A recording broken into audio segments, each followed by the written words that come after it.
C'est ici, dans ce cadre des plus interlopes, qu'intervint le terrible incident d'hier. Alma, alors couchée et profondément plongée dans son sommeil, fut attaquée par le terrible dragon. Ce terrible dragon était à la solde de Clochette, la poupée rose, qui n'espérait qu'une seule chose, s'emparer des pouvoirs d'Alma. Mais, soudain, Minnie intervint et sauva Alma grâce à un jet de Minnie Talon Rose. Bonjour à toutes et à tous, vous y voilà en plein dedans, votre petit bout a 2-3 ans et les réveils nocturnes ont commencé, les cris, les hurlements, les peurs. Eh bien c'est tout à fait normal puisqu'à partir de cet âge-là, votre enfant commence à faire des cauchemars. Donc ça fait partie intégrante de son développement psychique. Donc il ne faut pas s'inquiéter sans pour autant prendre ça à la légère. On va voir ensuite pourquoi. Si votre enfant panique autant et a si peur de ses cauchemars, c'est parce que jusqu'à 4 ans, eh bien, ils ne font pas la différence entre rêve et réalité. Les causes des cauchemars sont assez difficiles à identifier, en tout cas il faut être extrêmement vigilant. Elles sont difficiles à identifier parce qu'elles peuvent être extrêmement nombreuses. Une voiture, le tonnerre, une histoire qu'on nous a racontée et qui nous a un petit peu stressé. Ça peut être aussi un changement radical, une séparation, un déménagement, l'arrivée d'une petite sœur ou d'un petit frère, l'entrée à l'école. Tout ça est assez stressant pour un enfant et peut créer des cauchemars, mais il n'y a pas que ça. La nuit, eh bien, c'est une phase de digestion mentale pour les enfants. C'est là qu'ils vont intégrer et digérer tout ce qui s'est passé dans leur journée.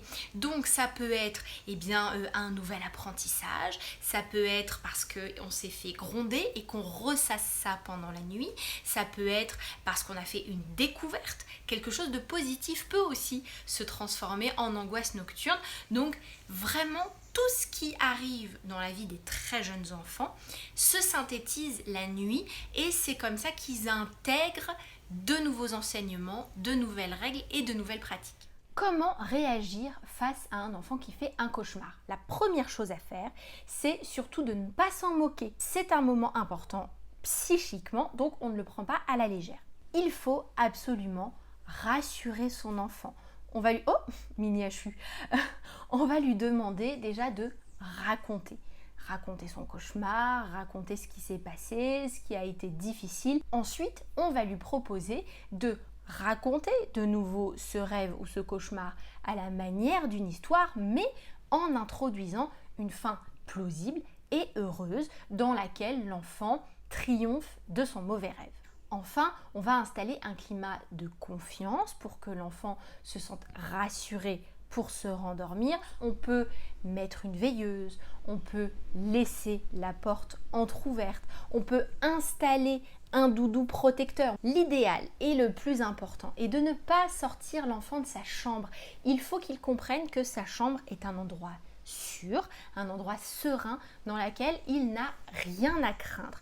Donc, c'est pas une bonne solution de prendre son enfant dans son lit pour qu'il se calme, puisqu'en fait, il va juste associer le fait que quand on fait un cauchemar et qu'on est dans sa chambre, on ne peut pas résoudre ce problème en restant dans sa chambre. Il faut aller avec papa et maman. Il faut apprendre à l'enfant à se rassurer seul et à se rassurer dans son univers. Et puis, dans les jours qui suivent, le lendemain, éventuellement, si l'enfant est précoce, on va peut-être reparler de ce cauchemar. On va refaire ce qu'on avait fait la nuit, c'est-à-dire redévelopper l'histoire, mais avec une fin vraiment heureuse pour l'enfant.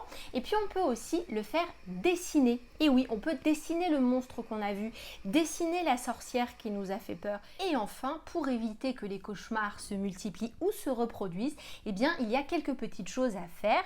On peut déjà mettre en place un rituel rassurant, ritualiser le coucher. On sait que ça va se passer comme ça, comme ça, comme ça, comme ça. Ça, c'est rassurant pour un enfant. Ça évite les angoisses avant d'aller se coucher. Créer un spray magique anti-monstre, ça c'est extrêmement pratique. Vous pouvez même le fabriquer avec lui. Vous prenez un petit spray, un flacon vide, n'importe quoi. Vous mettez un petit peu d'eau, ce que vous voulez, une pincée de sucre, des paillettes, 3 gouttes d'huiles essentielles, n'importe quoi. Vous pouvez même transformer un brumisateur d'eau minérale, vous collez une étiquette dessus et ça devient un spray anti-monstre que l'enfant peut garder avec lui pour intervenir. Nous, on a traversé une phase où Alma avait peur du loup, peur du noir. Donc on a beaucoup discuté avec elle, on a passé beaucoup de temps à ça. On a ressorti les figurines de loups et de petits loups, on a raconté les histoires de petits loups. On lui avait acheté un doudou en forme de loup qu'on a remis dans son lit pour lui dire voilà, tu vois, un loup ça peut être gentil, ça peut être mignon.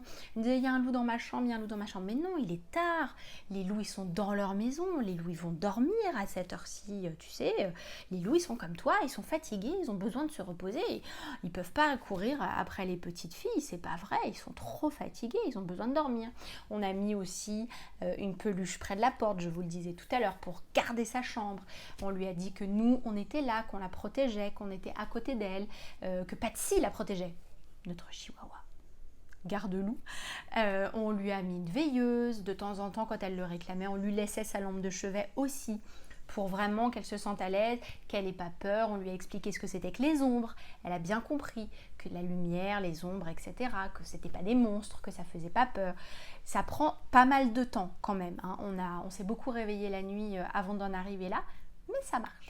Et puis dernière chose, moi je sais que quand elle avait des grosses phases où elle avait le sommeil très perturbé, elle avait du mal à dormir, je lui donnais quelque chose que je prends moi aussi. J'avais demandé confirmation à la pharmacie que je pouvais bien le faire. Je lui donnais 5 granules de passiflora composé en 15 CH. C'est de l'homéopathie, la passiflore c'est un apaisant, un tranquillisant.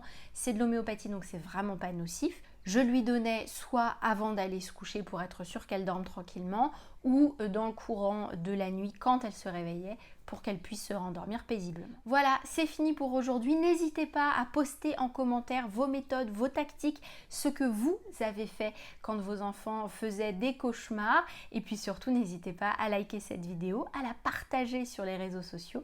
Et puis abonnez-vous à la chaîne, ça me fait toujours un petit peu plaisir de voir que vous êtes de plus en plus nombreux à me suivre.